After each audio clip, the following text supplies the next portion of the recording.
오늘은 나그네 15번째 시간입니다. 우리 다음 시간까지 베드로전서에 대한 시간들을 보고 이제 마치게 될 텐데요. 오늘 말씀은 내 양을 먹이라, 내 양을 먹이라 라는 제목의 말씀으로 우리를 강건하게 하실 것이고 힘을 주실 줄로 믿습니다. 베드로가 베드로전서의 마지막 이제 글을 닫으면서 무엇을 말하고 싶었느냐 하면 고난받는 교회와 공동체가 그 속에서 어떻게 살아가야 될 것인가에 대해서 마무리하기를 원했던 것 같습니다. 특별히 교회를 지도하는 장로들, 그 다음에 그 장로들의 지도를 받는 젊은 사람들, 그래서 고난받는 또는 핍박을 당하는 교회 공동체 내에서 이 장로와 젊은이들, 그러니까 교회를 이루고 있는 공동체 내에서의 이 조직 안에서 어떻게 잘 살아가야 될 것인가, 어떻게 이 속에서 믿음을 잘 지키고 성장해 나가야 될 것인가에 대한 가르침을 마지막으로 베드로가 가르치고 있습니다. 특별히 오늘은 장로에 대해서, 교회 지도자들에 대해서 이제 나누어 보게 될 텐데요. 여러분들과 거리가 멀다라고 생각하지 마시기 바랍니다. 왜냐하면 여기에서 말하는 장로들이라고 한다면 교회 지도자를 이야기하고 있고, 이제 오늘날로 따지면 목사가 될 수가 있겠죠. 그래서 이 말씀을 준비하면서 이 말씀은 저에게 주는 말씀이다 라고 생각을 하고 준비를 했고, 또는 이제 평신도 지도자인 우리 교회 리더들에게 주시는 말씀이기도 하고요. 또 바꾸어 말하면 가정에서 여러분들은 부모님으로서 자녀들을 이끌어가는 리더입니다. 그래서 가정에서도 오늘 이 말씀이 또 잘 적용이 되는 은혜가 있기를 주님의 이름으로 축원을 드립니다. 첫 번째 우리가 알아야 될 고난과 핍박을 받는 믿음의 공동체가 살아가는 법. 그 첫 번째는 장로들에게 하는 권면인데, 그 권면은 내 양을 먹이라 라는 말씀입니다. 1절 말씀에 보면 이렇게 기록을 하고 있습니다. 너희 중 장로들에게 권하노니 나는 함께 장로된 자요 그리스도의 고난의 증인이요 나타날 영광에 참여할 자니라 라고 되어 있습니다. 여기에 보면 베드로도 장로다라고 이야기를 하고 있어요. 자기가 자기 자신 스스로에게 베드로전서를 받는 성도들에게 나도 장로다라고 이야기를 하고 있습니다. 베드로가 정말 장로일까요? 베드로가 정말 장로일까요? 아니죠. 예. 그럼 왜 자기를 장로라고 표현을 했을까요? 당시에 장로들이란 이제 무엇을 의미하는가 우리가 먼저 살펴볼 필요가 있는데, 사도 베드로는 사도로 부르심을 받았습니다. 장로로 부르심을 받은 것이 아니라 사도로 하나님께서 불러주셨습니다. 하나님께서 세우신 교회와 공동체를 돌보고 가르치는 일을 해라. 그렇게 해서 하나님이 베드로를 불러주셨습니다. 이 베드로의 부름을 기록한 성경 구절이 있는데 요한복음 21장 15절에서 17절까지의 말씀이에요. 잘 보이십니까? 뒤쪽에서도 우리 같이 한번 좋은 말씀, 귀중한 말씀이기 때문에 우리 한 절씩 교독해서 17절을 같이 읽어보겠습니다. 그들이 조밥 먹은 후에 예수께서 시몬 베드로에게 이르시되 요한의 아들 시몬아 내가 이 사람들보다 나를 더 사랑하느냐 하시니 이르되 주님 그러하나이다. 내가 주님을 사랑하는 줄 주님께서 아시나이다. 이르시되 내 머린 양을 먹이라 하시고 또 두 번째 이르시되 요한의 아들 시몬아 네가 나를 사랑하느냐 하시니 이르되 주님 그러하나이다. 내가 주님을 사랑하는 줄 주님께서 아시나이다. 이르시되 내 양을 치라 하시고 같이 있습니다. 세 번째 이르시되 요한의 아들 시몬아 내가 나를 사랑하느냐 하시니 주께서 세 번째 내가 나를 사랑하시냐 하시므로 베드로가 근심하여 이르되 주님 모든 것을 아시오매 내가 주님을 사랑하는 줄을 주님께서 아시나이다. 예수께서 이르시되 내 양을 먹이라. 아멘. 자, 이렇게 우리 예수님이 베드로를 불러주셨습니다. 세 번에 걸쳐서 네가 나를 사랑하느냐. 베드로가 저 예수님 사랑합니다. 친구로 사랑하고 우정으로 사랑하고 마지막에는 근심하면서 예수님을 아가페로 사랑합니다. 이렇게 이야기를 했습니다. 예수님의 질문과 베드로의 대답, 이 세 번의 질문과 대답의 마지막에는 내 양을 먹이라, 내 양을 치라, 내 양을 먹이라 이렇게 마무리를 하면서 예수님의 답변을 이제 끊는데요. 이 내 양을 먹이라, 내 양을 치라, 또 내 양을 먹이라 라는 말씀은 목양을 의미합니다. 이 목양은 이제 정말 양을 치는 것을 의미하는 것이 아니라 우리 교회와 공동체의 성도들을 잘 돌봐라. 이것은 내 양이다. 예수님께서 나의 양이기 때문에 나의 양을 네가 잘 돌봤으면 좋겠다. 이것은 목양, 목회를 의미하는 것은 굳이 제가 설명드리지 않아도 여러분들이 잘 아실 줄로 믿습니다. 여기서 목양은 장로들이 해야 될 일인데 두 가지 사역입니다. 그 첫 번째가 가르치는 사역이고 또 하나는 다스리는, 돌보는 사역이었습니다. 여기서 베드로가 자기가 장로라고 이야기한 것은 베드로가 영원히 사도로서 교회를 돌볼 수 없지 않겠습니까? 때가 되면 또 죽어야 되는 것이고 이제 그렇게 베드로는 또 순교의 길을 걸었지 않겠습니까?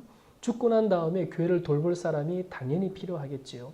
그래서 베드로는 교회에 장로를 세웁니다.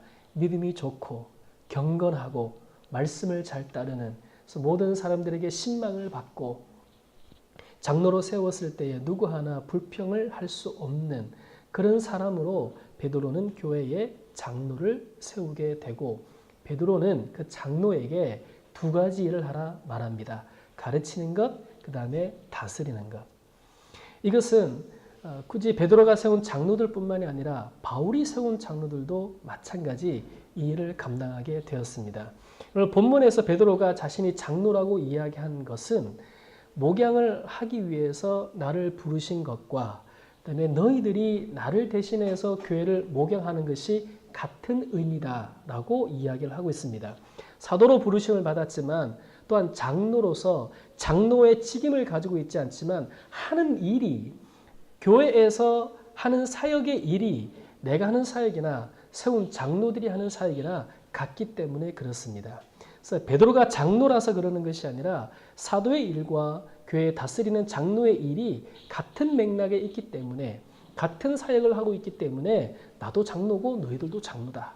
그러니 하나님께서 맡겨주신 예수님의 양을 우리가 잘 목양하고 가르치고 먹이고 치는 일을 감당해야 된다라고 이야기를 하고 있습니다. 특별히 오늘 본문에서는 사도 베드로는 가르치는 사역도 중요하지만 특히 돌보는 사역 그리고 다스리는 사역을 잘 했으면 좋겠다.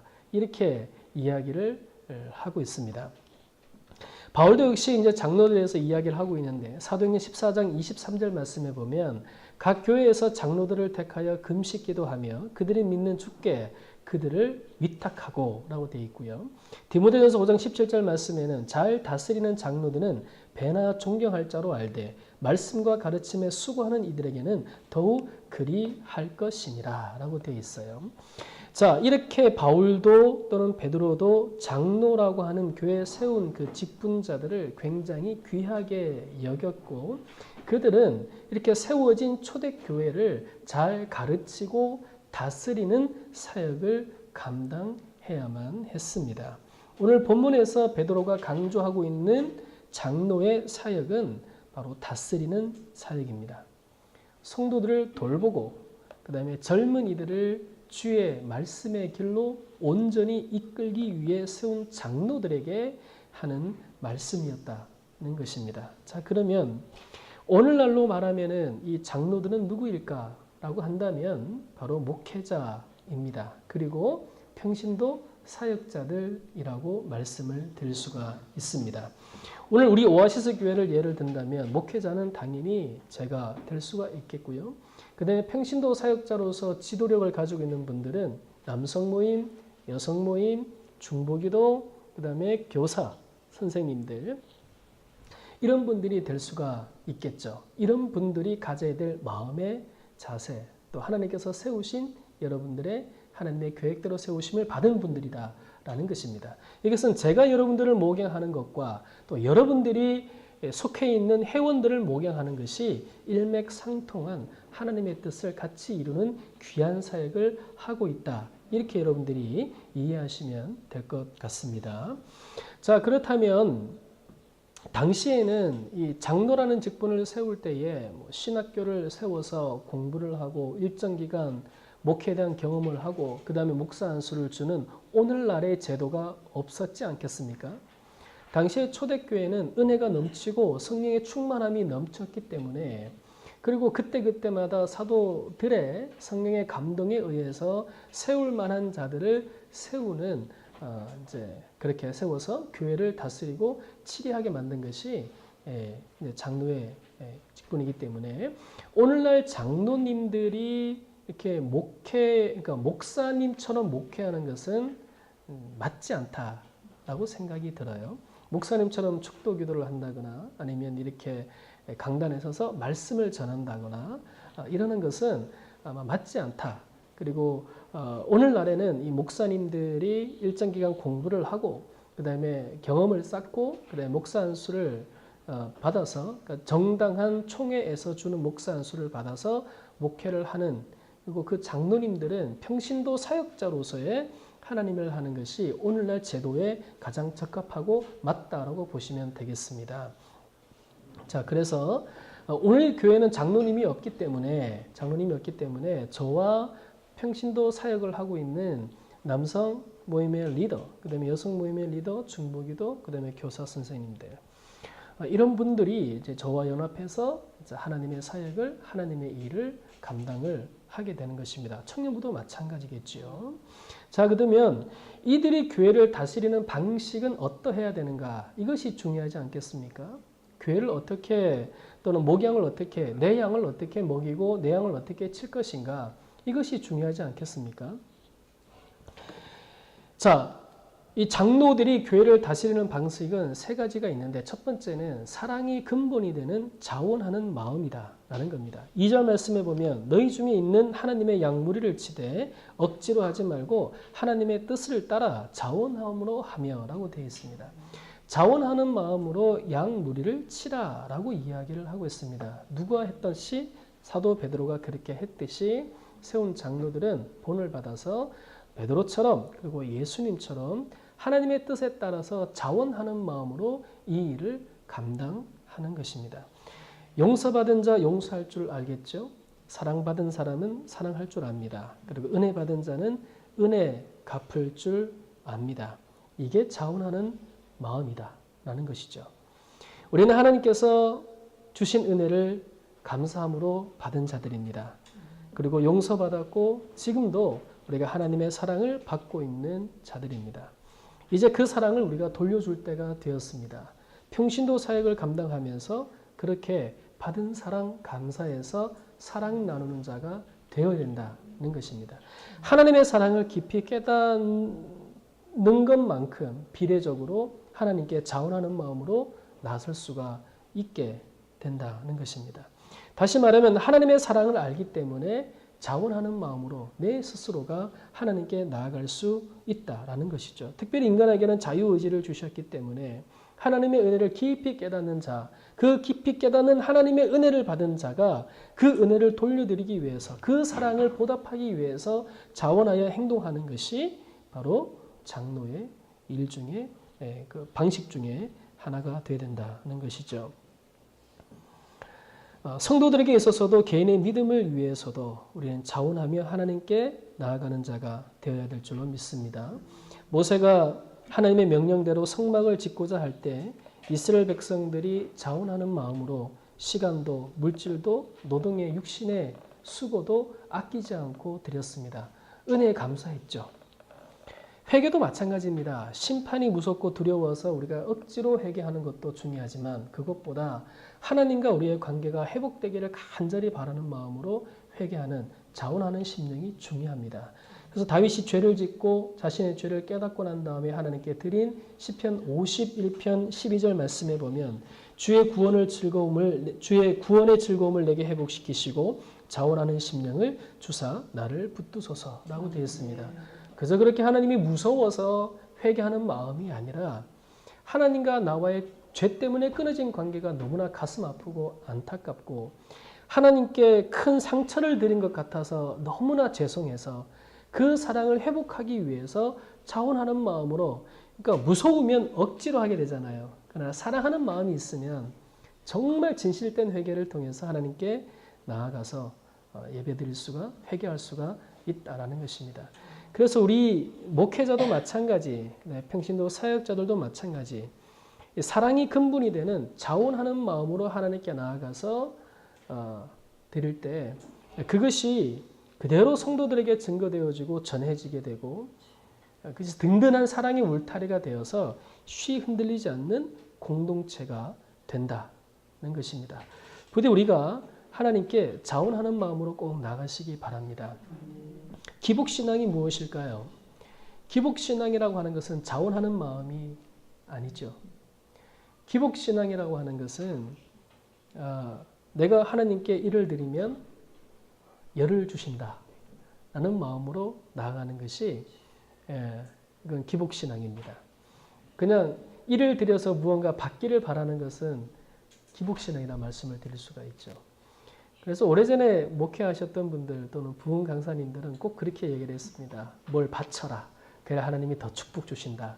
이렇게 이제 가르치고 말씀을 했는데, 그래서 바치기도 하고 또 헌신하기도 하고 봉사하기도 하셨습니다. 근데 하나님께서 정말 원하시는 것은 돌려받는 것을 원하는 것이 아니라 그냥 주신 은혜에 감사해서 그냥 그저 하나님께 드리는 것입니다. 그 은혜에 감사한 것이니까 내 삶이 하나님의 것이고 내가 가지고 있는 모든 소유가 하나님의 것이기 때문에 그냥 그렇게 하나님께 드리는 거죠. 그렇게 하나님이 드리면 그냥 알아서 하나님이 주시는 겁니다. 이것을 공식화할 수가 없다라는 얘기예요. 기복신앙처럼 1 드리면 100을 주시고 10을 주시고 이러는 공식이 아니다라는 얘기예요. 그래서 누구 따라 믿음에 따라 그렇게 드리는 것이 아니다라는 얘기입니다. 그냥 은혜 감사하면 은혜 감사한 대로 내가 하나님께 드리는 거예요. 그렇죠? 우리의 믿음의 생활도 마찬가지, 그 다음에 목회자의 목회도 목양도 마찬가지, 평신도 사역자의 목양도 마찬가지. 성도들을 돌보고 성도들을 위해서 기도하고 성도들과 함께 하는 것은 그것은 정말 자원하는 마음이 없으면 못할 일입니다. 하고 싶지도 않죠. 당연히. 그런데 하나님이 주시는 은혜가 있고 하나님이 주시는 계획이 있고 하나님께서 나에게 주시는 목양의 큰 뜻이 있기 때문에 그것이 감사해서 힘들어도 하는 것이고 고생스러워도 시간을 내어서 함께 하는 것입니다. 이게 자원하는 마음이죠. 무엇을 바라는 게 아닙니다. 정말 바라는 게 있다면 이 자원하는 마음을 통해서 더 공동체가 좋아지는 것입니다. 공동체가 더 성장하는 것입니다. 공동체가 더 자라나는 것이죠. 부모가 자녀에게 자원하는 마음으로 하지 않습니까? 하나님이 우리에게 그렇게 했듯이 우리 또한 그렇게 하나님께 자원하는 마음으로 나아가는 믿음의 리더들이 또 목회자가 되시기를 주님의 이름으로 축원을 드립니다. 두 번째는 영리를 목적으로 하지 않는 것입니다. 교회의 사역은 영리를 목적으로 하지 않는 것입니다. 그래서 교회가 법인인데 우리 교회도 법인 앞에 붙어 있는 것이 밑에 붙어 있는 것이 비영리 목적 사업장이라고 되어 있습니다. 비영리 단체예요. 교회라고 하는 것은 영리를 목적으로 하지 않기 때문에 세금도 안 내는 것입니다. 만약에 세금을 내게 된다면은 사회에서 교회를 바라볼 때 영리를 목적으로 바라보기 있기 때문에 이제 내년부터 우리 교회가 세금을 내는 것이지 않겠습니까? 그런데 성경적으로 본다면 교회는 영리를 목적으로 하지 않는다라는 것이죠. 본문에 보면 2절 후반부에 보면 더러운 이득을 위하여 하지 말고 기꺼이 하며 라고 되어 있습니다. 그러니까 교회 장로들은 더러운 이득, 이것을 이 헬라어의 뜻을 그대로 풀어보면 탐욕스러운 이득이라고 되어 있어요. 탐욕스러운, 탐심스러운 이득을 위하여서 사역하지 말라. 목회 사역을 하지 말라. 이 뜻을 가지고 있습니다. 그러니까 교회 지도자가 속임수를 사용해서 자신의 탐욕을 만족시키는 것은 하나님의 사역이 아니다는 것이죠. 당시 교회의 집사들이나 장로들이 수고에 대한 대가를 받고 있었음을 우리가 이 본문을 통해서 유추해 볼 수가 있습니다. 문제는 사회적으로 정해진 임금이 아니다 보니 항상 모자람에 대한 불평도 있었고 더 많은 것을 바라는 탐욕의 위험에 노출이 되어 있었다는 것입니다. 이는 베드로뿐만 아니라 바울도 역시 이 문제를 심각하게 고려하고 있었어요.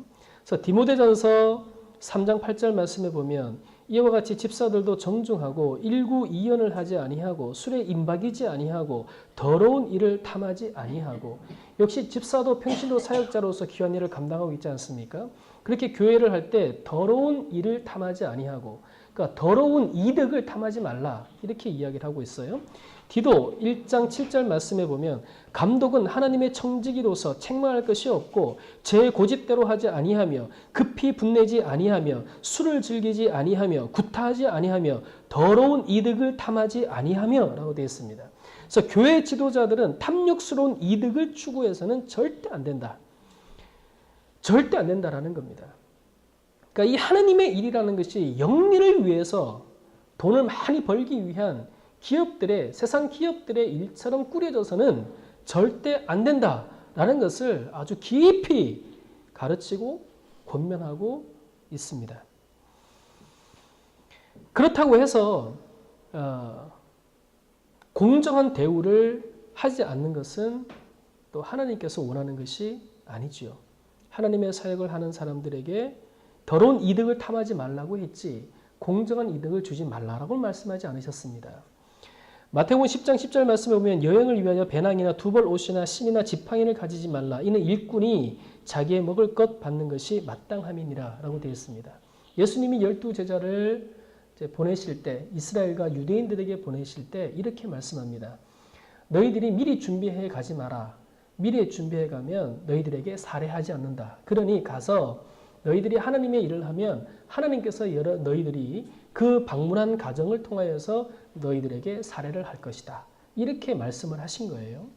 자, 그 다음 고린도전서 9장 7절부터 9절까지의 말씀에 보면 누가 자기 비용으로 군 복무를 하겠느냐? 누가 포도를 심고 그 열매를 먹지 아니하겠느냐? 누가 양떼를 기르고 그 양떼의 젖을 먹지 않겠느냐?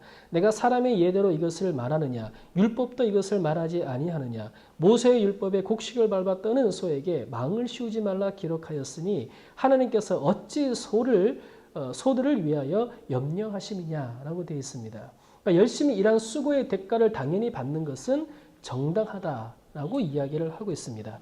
자, 그래서 우리에게는 조화가 필요합니다. 조정이 필요합니다. 어떤 조정이 필요하냐면 교회에서 목사님들에게 주는 사례비에 대한 부분들은 정당하게 공정하게 책정을 하고 그다음에 그것을 받는 목사님들은 불평이나 아니면 어려움이 있다고 또 더 탐스럽게 요구해서는 절대 안 된다라는 것이죠. 그죠, 목사님들이 우리 다른 교회들이 이제 종종 이렇게 손가락질을 당하고 또는 내년부터 이제 교회도 세금을 내게 이제 되게 되는데 이런 일이 벌어지게 된 이유가 어디에 있냐면 목사님들이 목회자들이 지도자들이 이게 너무나 많은 돈을 요구하고 있기 때문이고 또 큰 교회들의 안타까운 일이지만 그 분쟁의 요소를 들어가 보면 결국에는 돈의 문제가 걸려 있음을 이제 보게 됩니다. 아마 그래서 사회적으로 비춰보았을 때 교회들이 돈이 많은가 보다 이렇게 생각을 하는 것 같아요. 그래서 세금을 좀 내라 이렇게 하는 것 같습니다. 자, 그런 일 때문에 사람들에게 또 세상 사람들에게 좋지 못한 이야기를 우리가 종종 듣고 또 가슴 아파하는 경우가 있지 않겠습니까? 근데 이것을 전체 교회로 생각해서는 절대 안 된다는 것이죠. 그래서 목사님들에 대해서 너무나 탐욕스럽다라고 생각을 해서 작은 교회 목사님들한테 드려야 될 당연한 사례를 이렇게 하지 않는 것은 그 목회하시는 작은 교회 목회하시는 분들을 두 번 죽이는 것입니다. 큰 교회 목사님들이 이렇게 때로 잘못 보이는 좋으신 분들이 많지만 그중에 몇 이제 잘못 이렇게 하시는 분들을 통해서 목사님으로서의 내 권위를 잃어버리게 만드는 것과 그다음에 그거에 대한 영향으로 목사님들은 항상 가난해야 된다. 그래서 가정도 하나님께 맡겨야 된다. 또 가정의 돌봄이나 경제적인 모든 것도 그냥 하나님께 맡겨라. 하나님이 먹이시고 하나님이 돌보신다. 사실은 하나님께서 먹이시고 돌보시기 위해서 여러분들을 세우신 거거든요. 그렇지 않겠습니까? 예.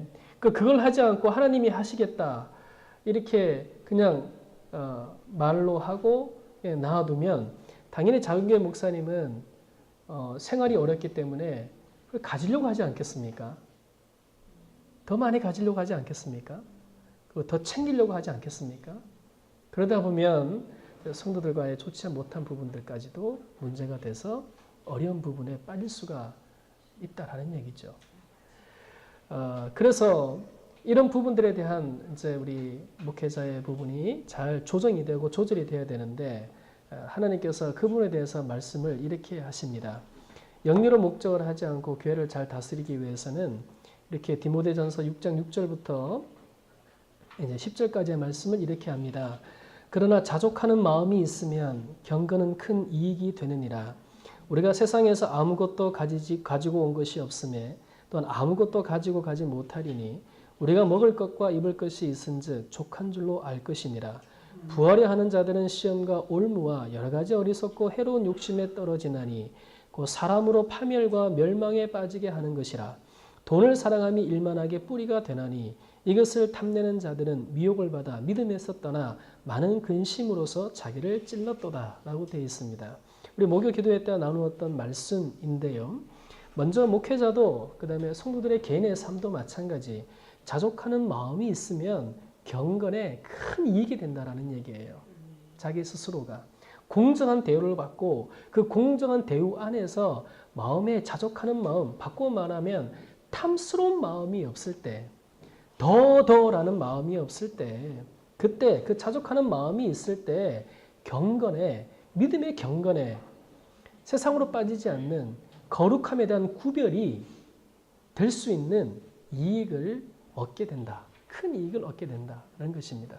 이것은 목회자뿐만이 아니라 성도님도 마찬가지입니다.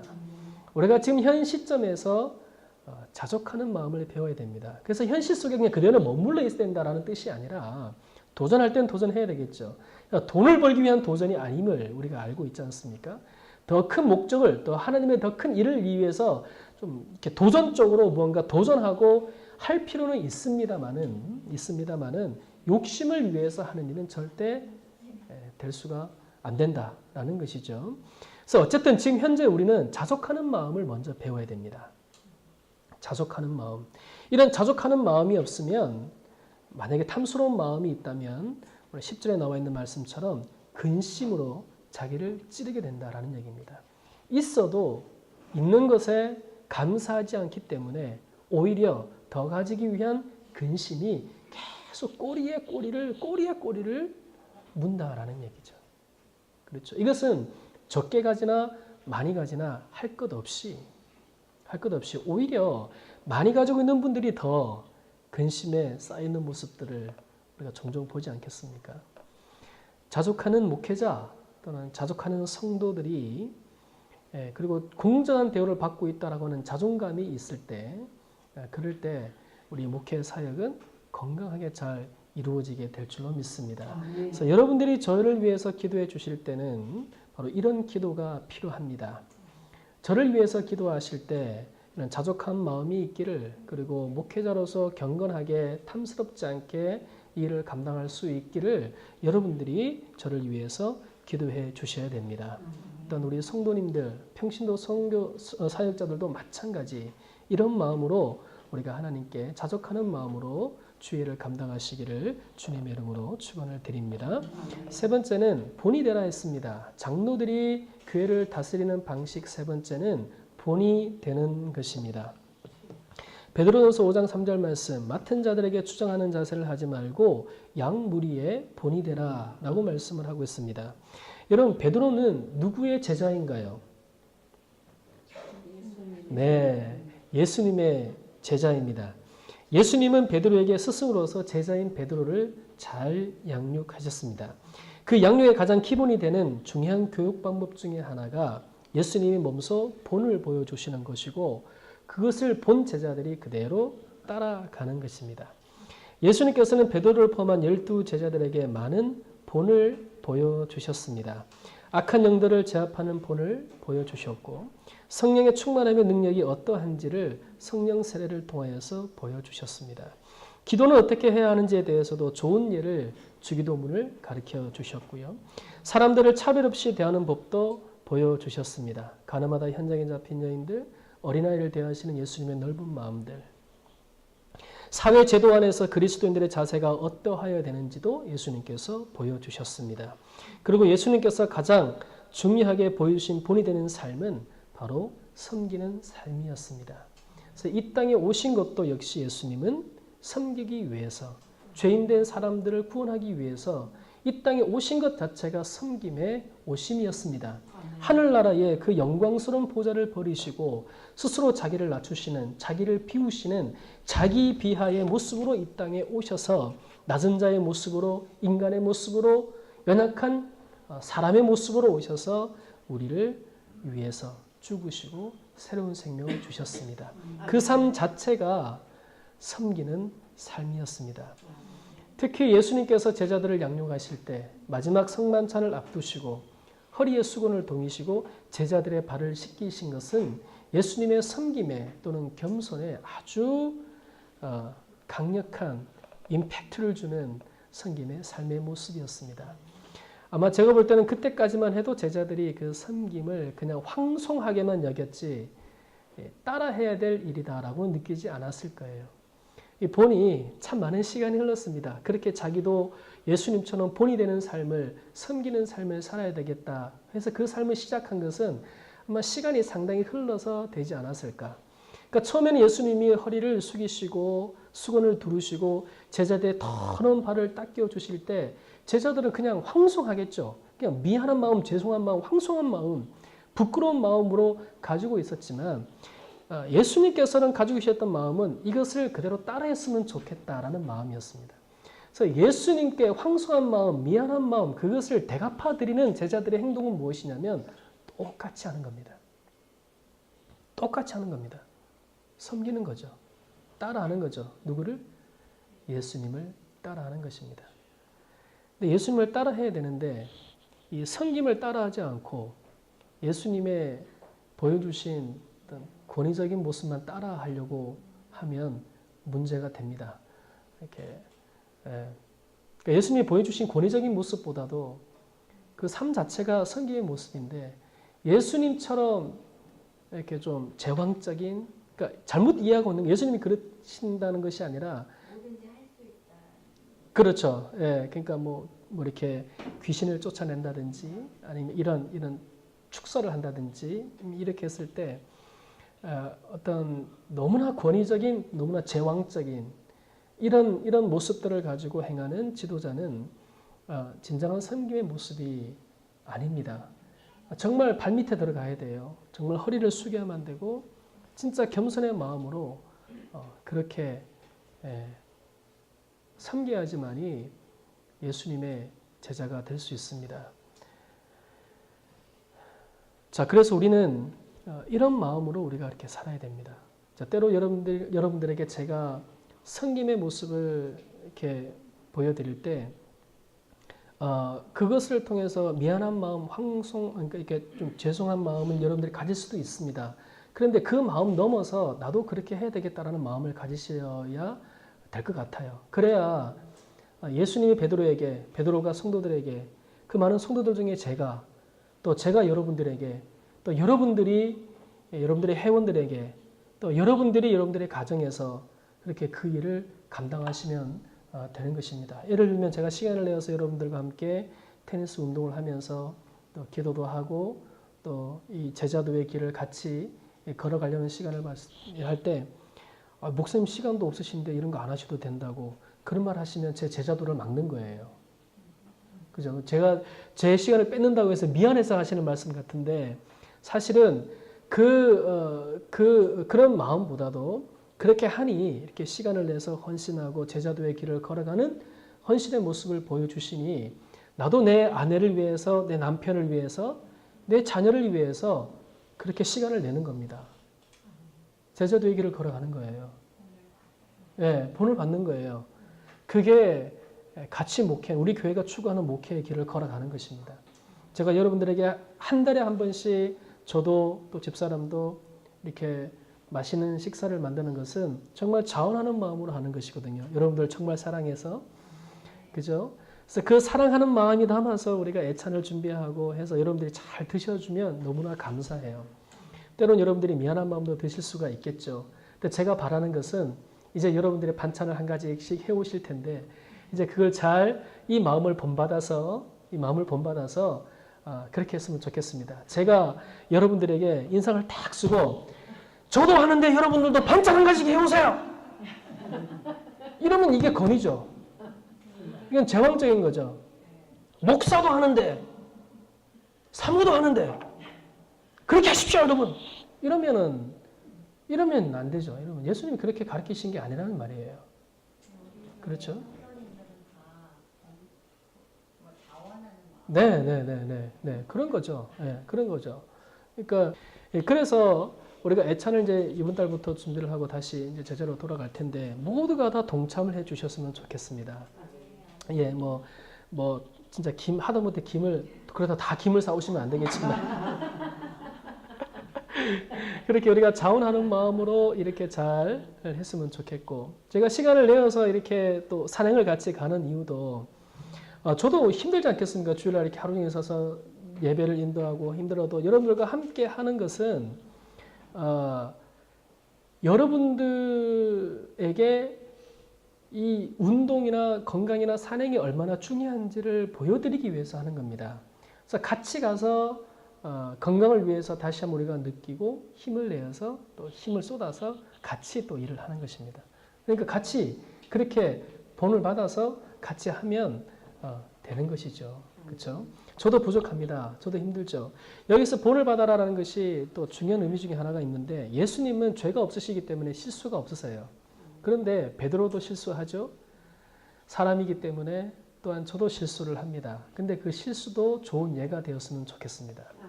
제가 가슴 아파하는 일도 목회 때문에 힘든 것도 여러분들에게 좋은 예가 되고 이것을 제가 어떻게 극복해 나가고 어떻게 교회를 다시 세우는지 보여주는 것도 좋은 예가 되어서 여러분들이 삶에서도 그것을 또 그대로 잘 따라가는 예가 또 힘이 되길 바라고 그것을 또 보는 아이들은 또 그것을 옆에서 보는 또 불신의 남편들도 역시 보고 따라올 수 있게끔 해 나가는 것입니다. 그러니까 실수를 어떻게 극복해 나가는지. 그래서 제왕적인 구조에 있는 교회들은 실수를 감쌉니다. 실수를 은폐합니다. 실수를 은폐하게 하고 거기서 말이 새어나가지 못하게 말단속을 하고 말하지 말라 그러고 그냥 긍정적인 말 하라 그러고 좋은 말 하라 그러고 그렇게 세뇌를 시킵니다. 선동을 하고. 근데 우리 교회는 그렇게 안 했으면 좋겠어요. 제가 실수한 부분이 있으면 그대로 드러난 것을 어떻게 또 고쳐나가고 회복해 나가는지 이것을 보여주는 거예요. 성경에 나와 있는 많은 믿음의 성도, 지도자들이 그들의 삶의 좋은 부분만 기록하고 있는 것이 아니지 않겠습니까? 그들에게 정말 수치스러운 일까지도 후대에 앞으로 될 그리스도인들에게까지도 수치스럽고 어두운 과거들을 그대로 나열한 이유는 그것을 보고 배우지 않기를 그리고 그들이 그런 죄 때문에 어떻게 하나님께 돌아왔는지를 보여주기 위함입니다. 그래서 실수를 하더라도 우리가 손가락질 해서는 안 돼요. 남성 모임, 여성 모임, 청년부, 교사, 중보기도 실수하고 부족하더라도 그것을 어떻게 극복하고 이겨나가는지를 기도로 돕고 격려하고 그것이 중요하다라는 얘기예요. 그러니까 자꾸 은폐를 하고 자꾸 숨기려고 그러면은 보이죠. 그렇죠? 숨긴다고 이게 안 보이겠습니까? 억지로 좋은 말 하게 하고 막 그냥 나쁜 말 하지 못하게 하고 이래서는 안 된다는 얘기예요. 그렇죠? 이것이 본입니다. 실수도 본으로 보여주는 그런 교회가 되어야 되고 목회자가 되어야 될 줄로 믿습니다. 이처럼 겸손과 섬김의 덕목을 가져야 하는데 이 섬김과 덕목의 겸손의 이 열매를 가져야 되는 이유가 뭐냐면 덕목을 가져야 될 이유가 뭐냐면 예수님께서 이 땅에서 하나님의 나라를 세우시고 교회를 탄생시키시는 모든 과정에 섬김과 겸손이 빠져 있었던 경우가 없습니다. 하나님의 나라를 이 땅에 세우시고 하나님의 교회를 탄생시키시기까지 그 모든 과정에 예수님의 성김과 겸손이